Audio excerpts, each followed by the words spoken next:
আজকের ভিডিওতে আমি একটা ইন্টারেস্টিং জিনিস করতে চলেছি। ফেসবুকে ঢুকলে আপনারা দেখবেন শাহরুখ খানের ইন্সপায়ার পারফিউমের জন্য ফেসবুকে টিকে যাচ্ছে না। তো আজকের ভিডিওতে আমি সেই শাহরুখ খানের পারফিউম দীপ্তিক টামডাও আর ডানহিল আইকন এটি ইউজ করব এবং আপনাদের সাথে শেয়ার করব এটার স্মেল কেমন। আপনারা ভিডিওটি শেষ পর্যন্ত দেখতে থাকুন। শাহরুখ খান তার ইন্টারভিউতে বলেছেন তিনি দীপ্তিক টামডাও সাথে ডানহিল আইকন এই দুইটা লেয়ার করে দিয়ে থাকেন। কিভাবে লেয়ার করেন? তিনি যে কোনো একটা আগে দেন, তারপর সেটার উপরে লেয়ার করে আরেকটা দেন, লাইক দ্যাট। এটা দীপ্তিক টামডাও, একটু দিলাম।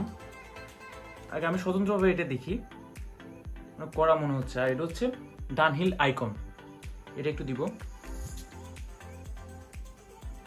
তারপর যেভাবে ট্যাপ করব। ওকে, আপনার চাইলে ঘাড়ে লাগাতে পারেন।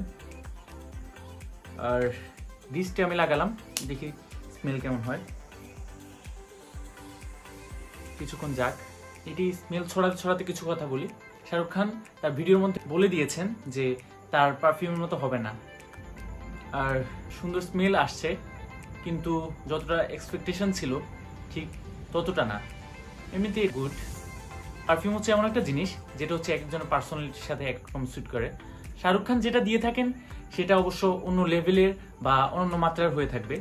আর তার ইন্সপায়ার যে পারফিউমগুলো সেগুলো অবশ্যই তার মতো হবে না, এবং সেটা বানালেও লং লাস্টিং হবে না। পারফিউমের ক্ষেত্রে আমি বলবো যে এটা মোটামুটি ভালো, আপনারা চাইলে এটা নিতে পারেন, কিন্তু আমি রিকমেন্ড করব না।